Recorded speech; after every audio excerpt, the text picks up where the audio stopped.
Hello, Laker fans. Welcome to the Late Late Show. I'm your host, Matt from Lakers UK. For this episode, I'm joined by a very special guest. He's a two-way player for the Los Angeles Lakers and the South Bay Lakers. It's Devontae Cacok. How are you doing? I really appreciate you taking the time to chat. No problem. Thank you for having me. But I'm doing good.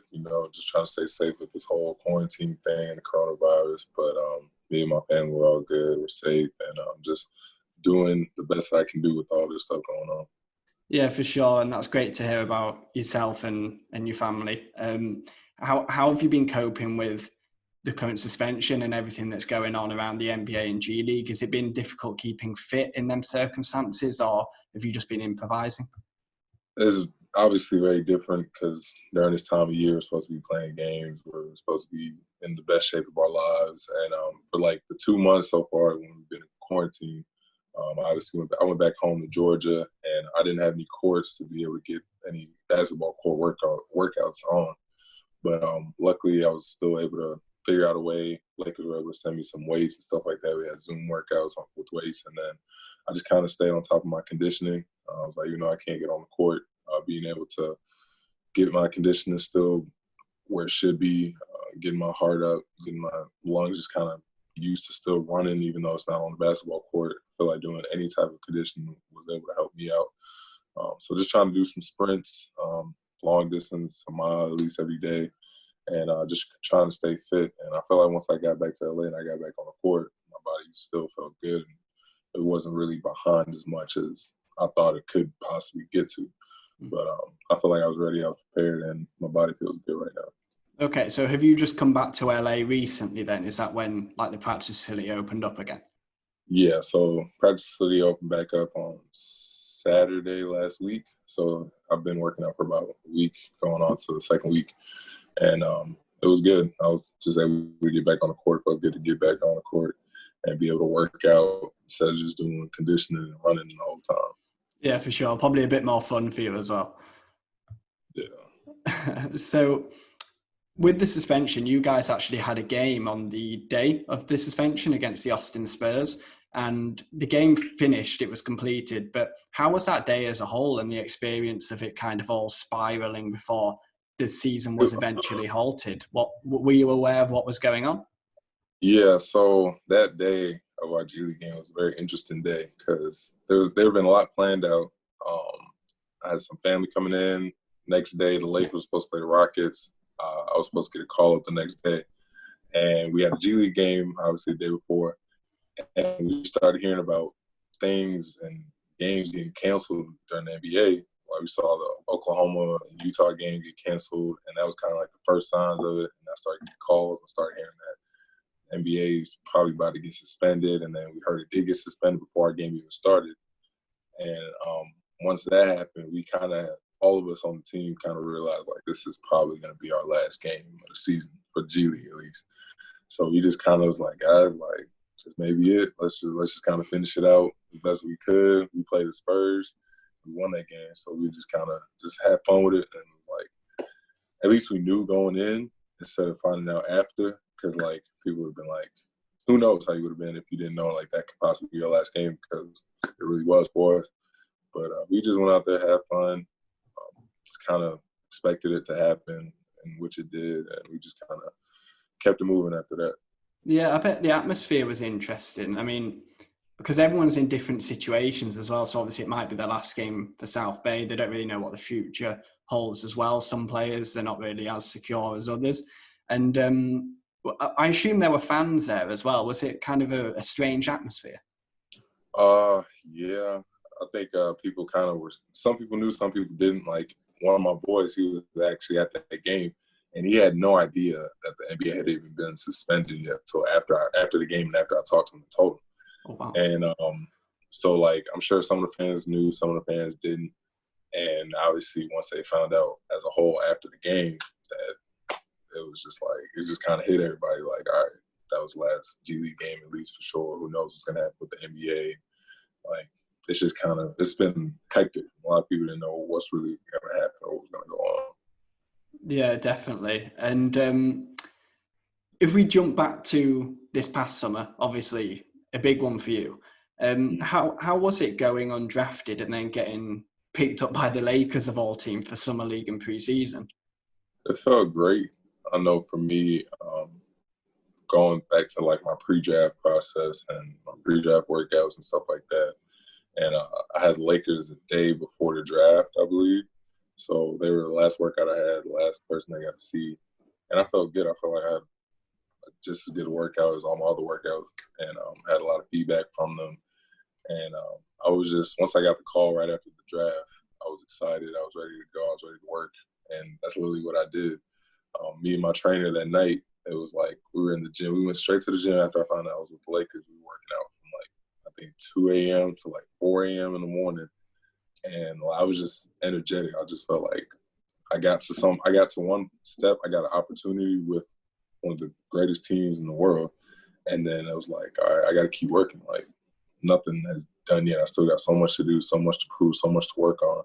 And like, it just gave me more energy to keep working, and it just continues to this day. Like, every chance I get, any extra work I can put in, I just try to go and do that. Try to put as much work as I can do, because I know, like, if I don't work, I don't get to where I'm at right now. So I got to keep going, keep pushing myself even when times get tough and stuff like that. But just being able to get that opportunity with the Lakers and them to be the first one to call me and give me that opportunity, I felt it was an honor. I was blessed and happy and excited with that opportunity that they gave me. Definitely. I can imagine it would have been a surreal experience. And I bet that workout straight after was probably the best workout you've ever had as well. And Yeah. what was it like kind of going from the college setting to jumping into the NBA and being around the likes of LeBron James, Anthony Davis? Obviously, you were part of that preseason team, not to mention the many veterans on the roster. Is it crazy, or do you just kind of have to keep a level head, or is it kind of a bit of both?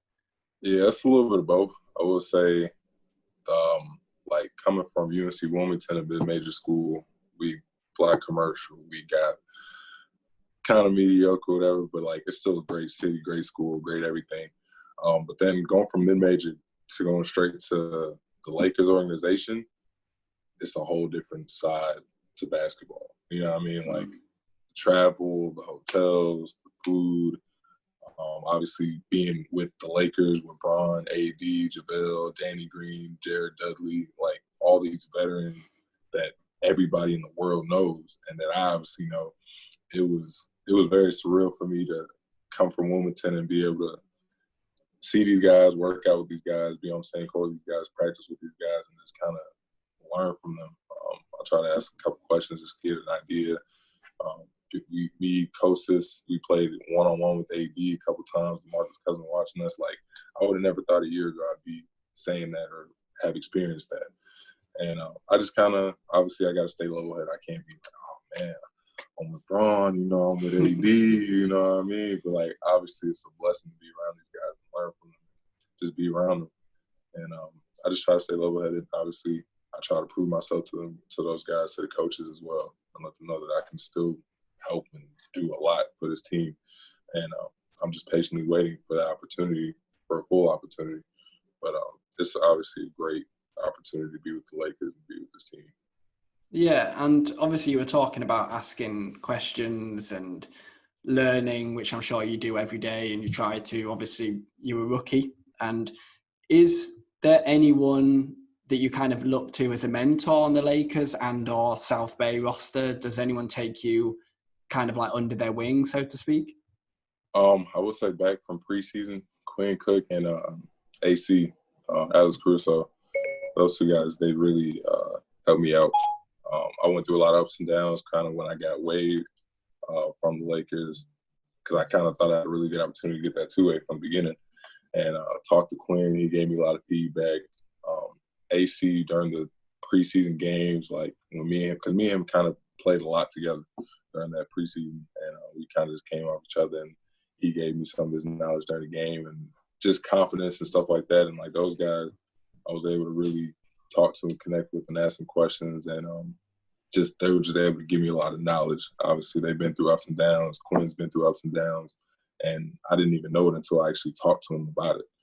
And being able to learn from those guys, they got so much knowledge. They're young, but they are vets to me, and just their experience that they've been through can help me in so many ways, and I've learned so much from them already. Yeah, and obviously they've both gone down that G League route as well. So yeah, I bet they have a wealth of knowledge. And then obviously from there you joined South Bay, and then you quickly ended up actually earning that two-way contract. And it seems that you've kind of pushed on since then. You've been averaging 19.4 points, 11.9 rebounds, and that's in just short of 24 minutes per game. That's incredible. I mean, how's the season been for you to date? Do you feel like you're developing your game in the G League? I mean, them numbers are very impressive. Yeah, I feel like I've done good. Actually, those numbers that I have are actually shorter than my goals that I have set for myself. And I feel like I obviously can continue to improve, but when I look back at my numbers from the beginning of the season to the end, I did continuously get better numbers. And it obviously came with consistency. It came with putting in the work, working out with my teammates, trying to get extra shots up, get extra work in, picking rolls, all that stuff. And just being prepared. I think I was mentally ready from the beginning. And I just tried to work as much as I could, put as much extra time I could do, and just kind of being prepared for when the time came for each and every game.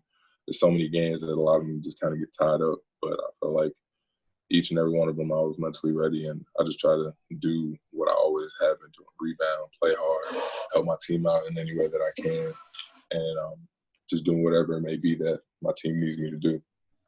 Yeah, definitely. And how is the G League? Does it kind of like differ to the college game much? Do you kind of see it as being the next level? Obviously, there's different rules between even the NBA and the G League, but how? Because obviously you played pre-season, that probably Yeah. was a different set of rules to college, and then you went into the G League, which was different. How's that? So everything I feel like from college to NBA to G League, they all got their own different deal for everything. Obviously, the rules are different. Obviously, talent in the G League is it's a lot of great talent in the G League, and people are kind of slept on that. People don't realize that there's a lot of good players in the G League. Some people just need opportunities. Some people just weren't in the right situations. Some of it was politics. But there's a lot of people in the G League that are trying to fight and get out of it as well. And but I think it's with the G League, it's kind of like everybody might be worried about numbers and stuff like that. So it's kind of hard sometimes to win games collectively as a team. And but it's different. And then obviously you got the NBA, high talent basketball, great IQ players, different players from shooters to bigs to point guards to everything. Just a lot of different. Same thing with G League. And obviously, like I said before, the rules and each one of them are different. But when it all comes down to it, it's basketball. And I think they all just kind of have a little bit of differences. Obviously, the rules, but you play the same game. You know what I mean? But it's good basketball on all three levels, I believe. Yeah, and obviously with you alluded to kind of like the players in the G League and how they play. We've had Nick Lagius on the podcast, who's the director of basketball operations at South Bay. I'm sure you know Nick, and Yeah. he was saying that you can average like 30, 35 points in the G League, but when you get to the NBA, you're not going to get them looks. And I think that's where players like Alex Caruso come into the fold, where they didn't necessarily put up 30 points a night in the G League. They just played the game. And then when they went to the NBA, their game just ascended over to the NBA. Is that something that you kind of see yourself doing? Because, I mean, personally, I don't think your game would really change much from the G League to the NBA. I think you're very much set in stone, really, in terms of your role. Right. One thing I've noticed about a lot of things going from starting in the G League and coming to seeing the NBA, a lot of people don't realize that there's a lot of role players in the NBA. And that's what sets players different than others. If you know your role and you do your role very, very well, you can help that team win. A lot of people think it's just all about scoring and it's about scoring 30, 40 points a game. Most NBA teams already have their guys. They got their Bronze. They got their ADs. They got their Kawhi Leonards. Like they don't need a whole bunch of scorers. They need role players. They need people who can catch and shoot. They need people who can rebound. They need people who can defend. They need those special people to do those specific things while they got their Bronze and ADs and Kawhis to do what they do as well. They need role players to surround them with. And I think me being able to realize that at the beginning of my G League career has helped me tremendously in knowing that, like, I got to perfect what I do.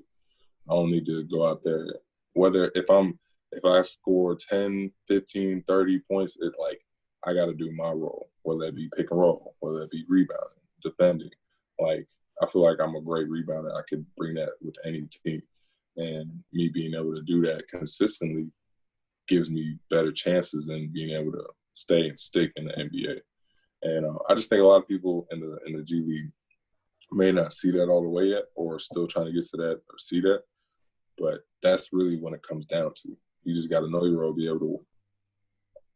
able to be really good at your role, and just stick with it.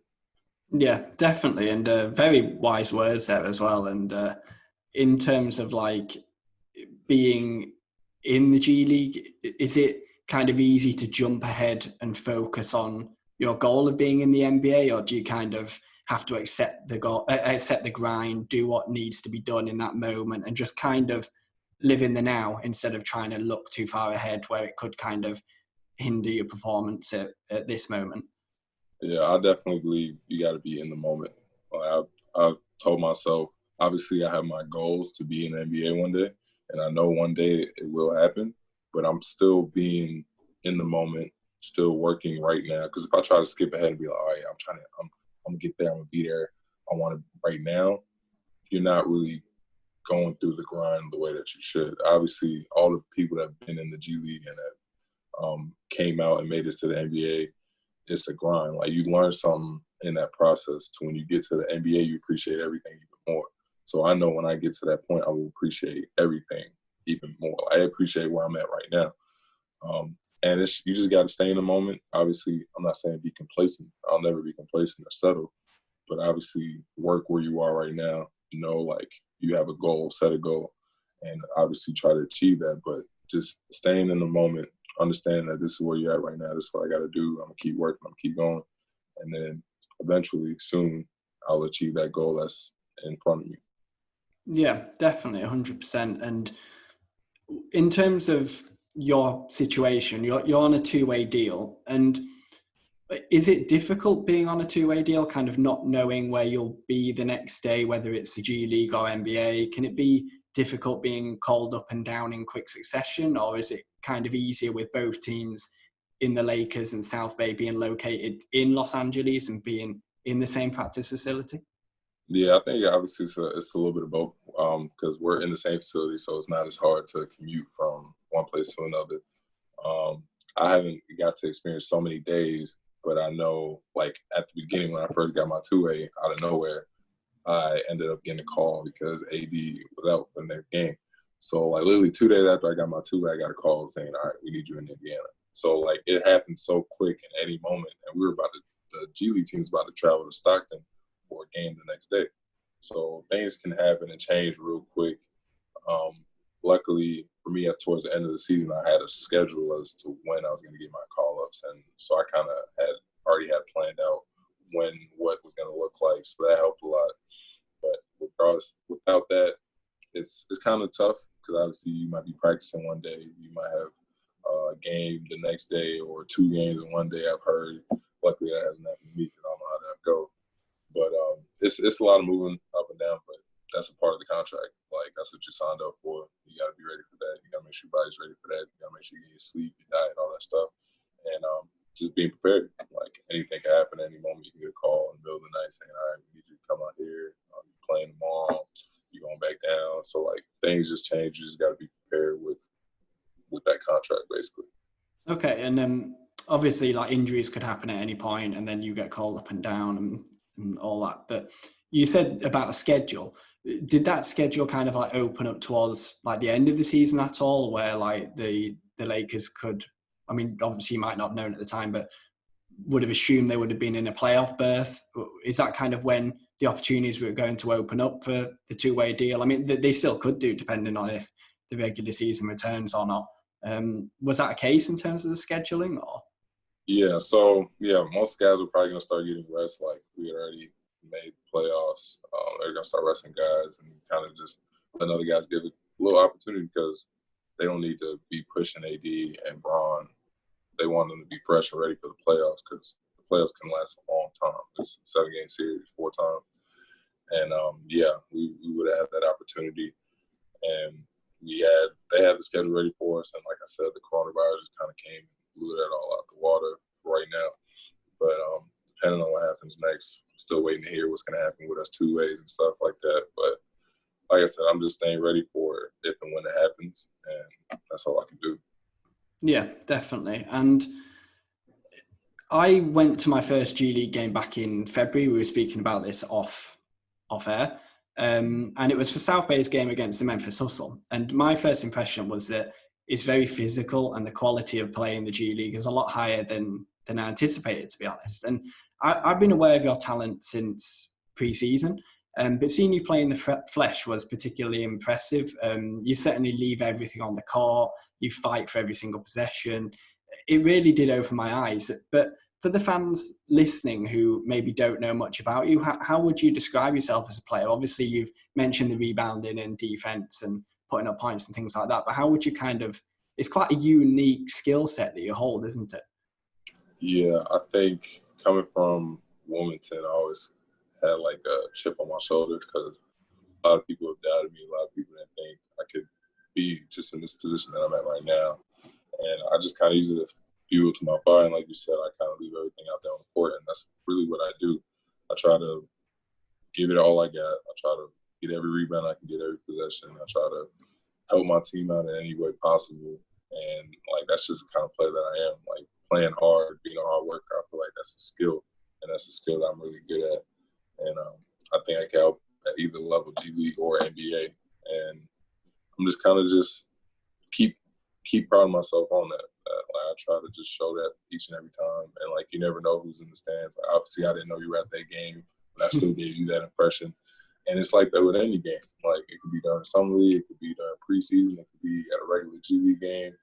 Just I got to be consistent with that because you never know who's watching. I always kind of have that in the back of my mind as well. The head coach could be watching, assistant coach, scout, your family. You never know. So I just try to just be consistent with that, play hard, energy guy, person that will bring energy and play hard each and every possession, and just stick with that.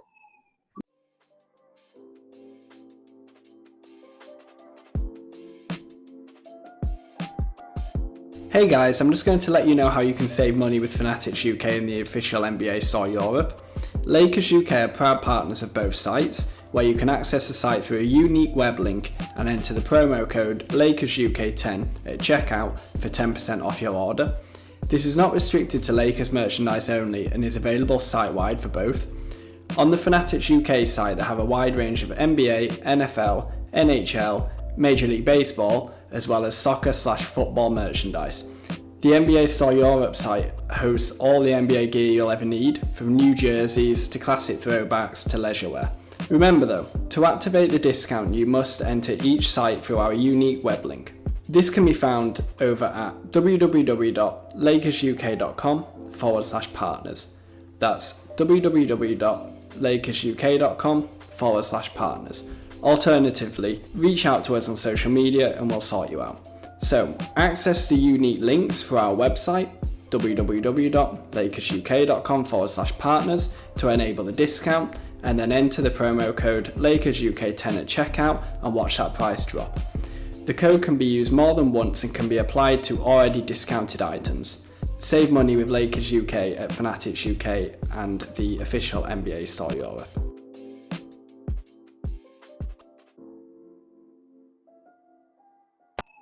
Yeah, definitely. And I think that is very representative of your game. And in terms of how that game developed, I mean, this is kind of like two questions, but which player or players did you look up to when growing up that were pivotal to your basketball journey? And are there any in today's NBA right now that you look up to?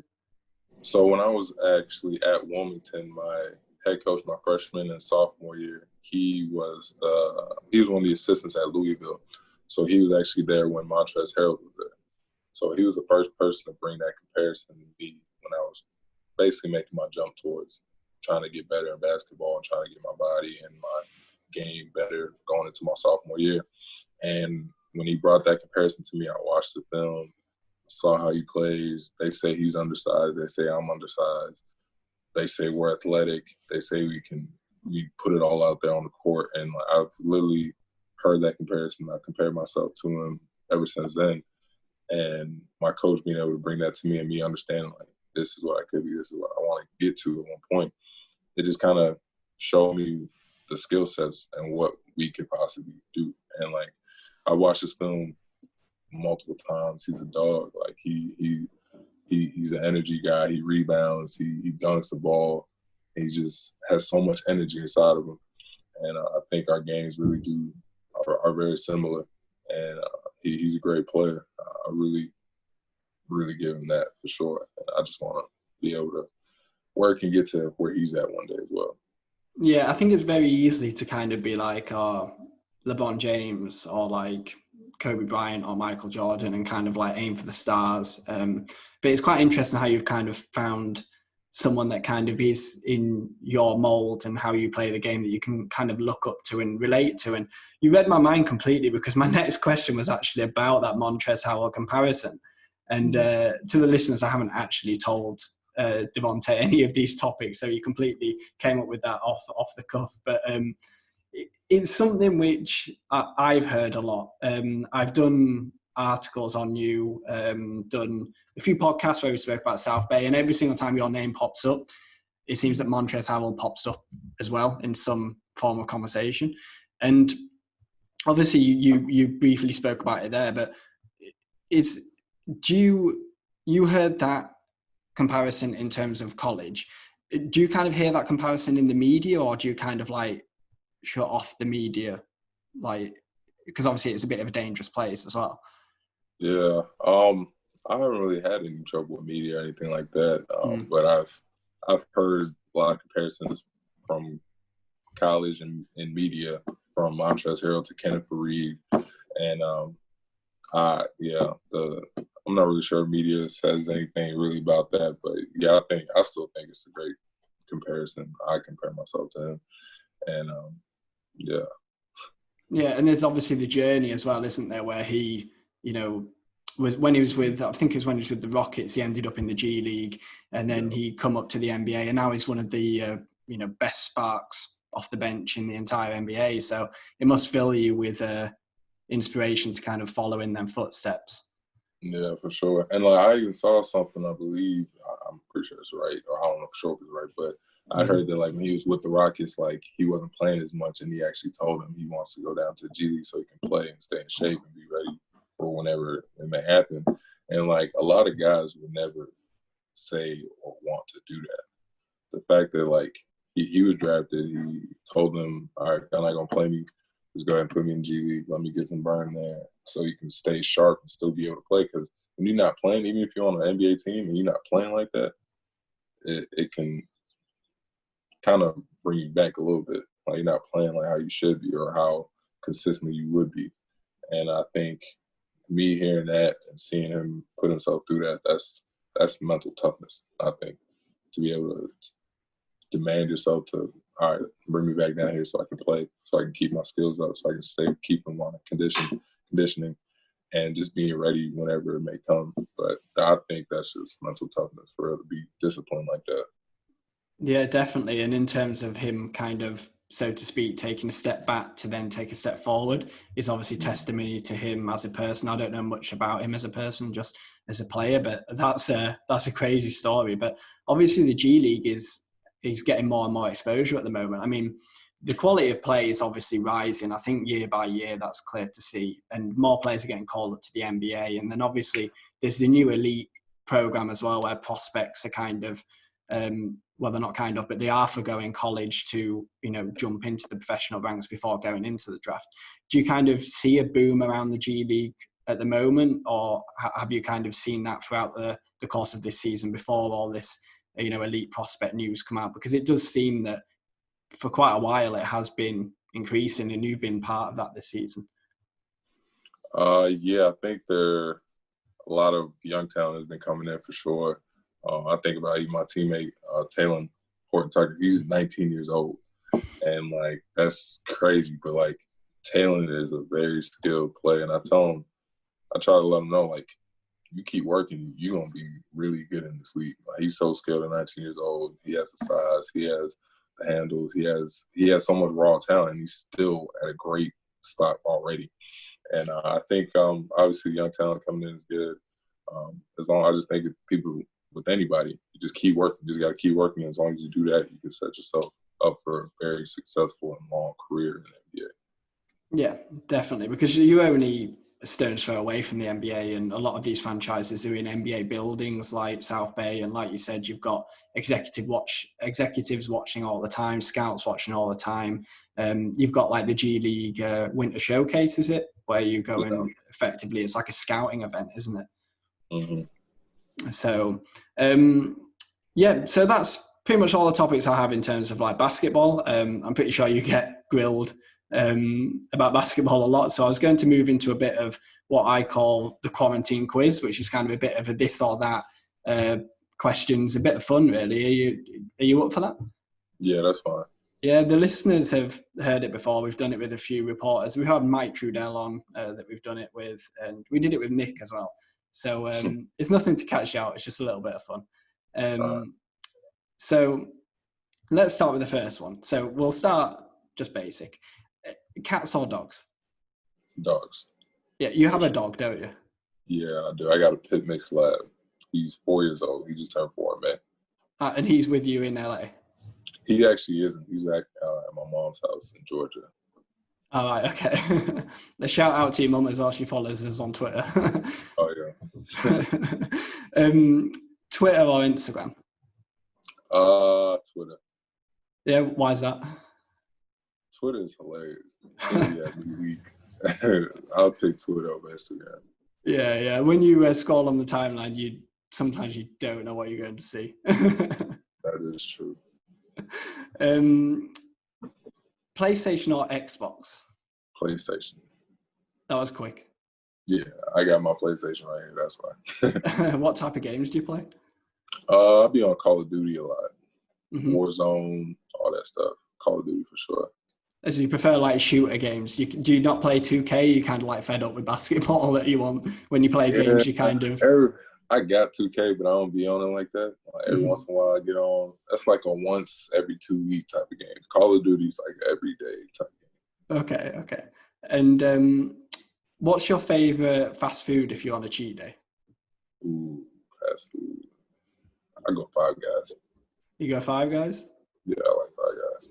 What's bad for you, but it's good. What's all the hype with In-N-Out Burger? I haven't had it yet, and I have been to LA a few times as well, but is it as good as it seems?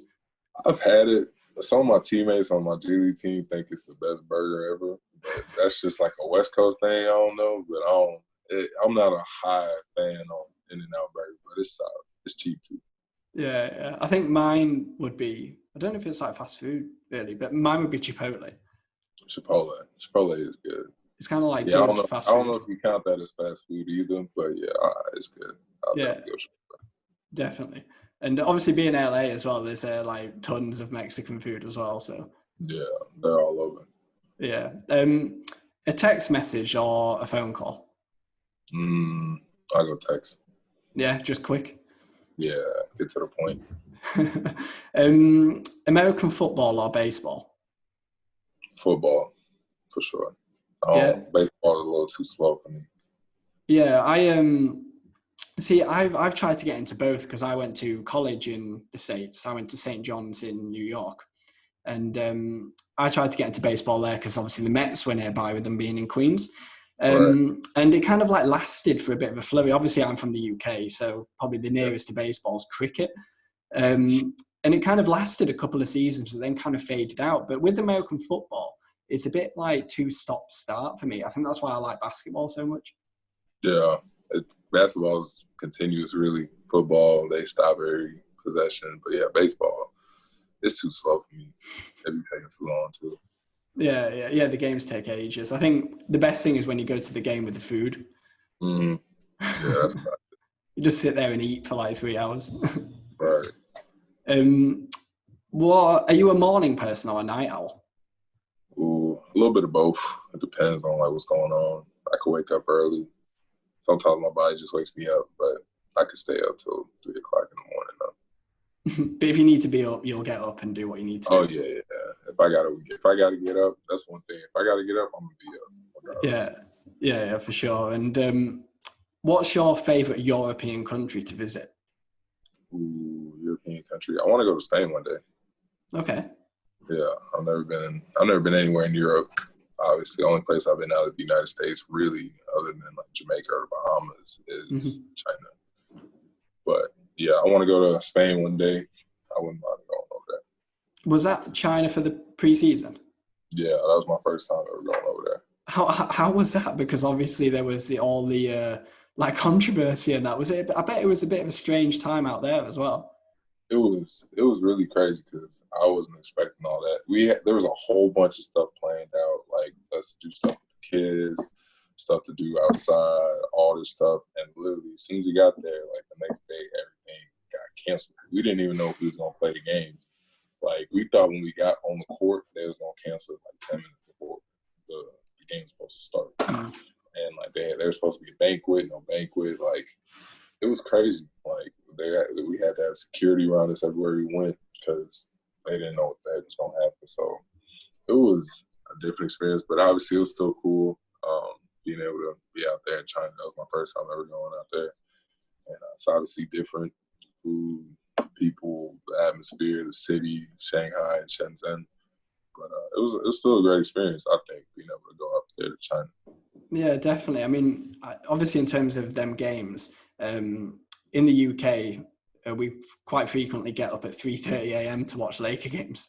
I'm in Paris at the moment, and it's actually an hour ahead, so it's actually 4:30 a.m. So quite often when I wake up in the morning, the games are actually still going on, which is incredible. But them China games, they were nice, like 1 p.m. tip-offs, which was really good for us. So even just from a fan standpoint, it was a bit frustrating. Kind of, it was our treat. You know what I mean? Getting really nice tip-offs for once. Yeah, it was still a great experience being able to be out there. It was cool. Yeah, definitely. And do you prefer a TV show binge or a movie marathon? Oh, I go movie. Yeah. What are you watching? Anything at the moment, or? I've been watching a whole bunch of different movies. Right now, show-wise, I've been watching Money Heist with my girl. Okay. So we've been on that heavy. She's watched it like 5 times though. This is my first time watching it. Right. Okay. She must love it if she's watched it 5 times then. Yeah, she's obsessed with it.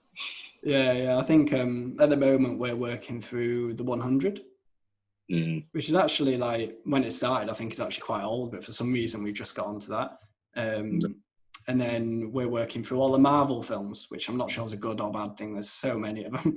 Yeah, Marvel is good though. I watched all those plenty of times. All of them. Yeah, I think when you watch them back as well, we're seeing like a bit of a different perspective, where all the Infinity Stones line up and all the films overlap each other and things like that. It's crazy. Yeah, it's cool how they bring everything together all and like towards the end, like it's all everybody together. It's tough. I like it. Yeah, definitely. I mean, this wasn't actually on the quiz, but like, who's your favorite like superhero then? Ooh, I got a couple. Deadpool is hilarious. I like Deadpool. And then I go Thor. Thor, yeah. Yeah. Is that like in terms of Thor 1 and 2, or is it like Ragnarok in terms of like the comedy, or because he's changed quite a lot as a character? Yeah, he has. Ragnarok was pretty funny, especially like with him and the Hulk and stuff like that. But yeah, I'll go Thor and Deadpool. They don't have Deadpool on Disney Plus, I don't think. They need to get back on that. Yeah. And I think in Ragnarok as well, like the Hulk can speak for some reason as well, which is hilarious. Yeah, definitely. And to finish, kind of putting you on the spot here, and it is actually basketball related. Who do you think the greatest Laker of all time is? Greatest Laker of all time? I can't just give you one. It's too much. What about top 3? I'm going to give you 4. Obviously, Bron, Kobe, Shaq, and Magic. Okay, in no order? No order. Just all of them. Yeah, definitely. And that's everything I've got for you, really. I mean, I'll let you go because I appreciate you're a busy man. And thank you so much for taking the time to chat. It means a lot. I mean, me personally, I'm a big fan of your game. So to actually sit here and speak to you, and a lot of the questions are genuinely what fans want to hear, and from myself as well. So I hope you enjoyed it. It's been fascinating to hear you talk through it all. Oh yeah, it was fun. I appreciate you reaching out and having me on your show. Yeah, definitely. And before we go, do you want to shout out any of your socials to the listeners, let people know where they can find you? Twitter at Devontae__15, and then Instagram at Devontae_15. Yeah, so thanks again, Devontae. I really appreciate it. Best of luck for the coming off season, whenever that may be, and the future which lies ahead. I'm confident that you'll go from strength to strength, hopefully with the Lakers, and I look forward to seeing your growth. I appreciate you having me. Thank you, man. Yep, no problem. Thank you. To the listeners, if you enjoyed the show, be sure to tell some of your Laker friends about it. You can find the Late Late Show on all major podcast platforms. Please follow and leave a review where possible. Be sure to follow Lakers UK over on Twitter and Instagram under LA Lakers UK. Check out our website, lakersuk.com. And that's about it. We'll catch you next time, guys.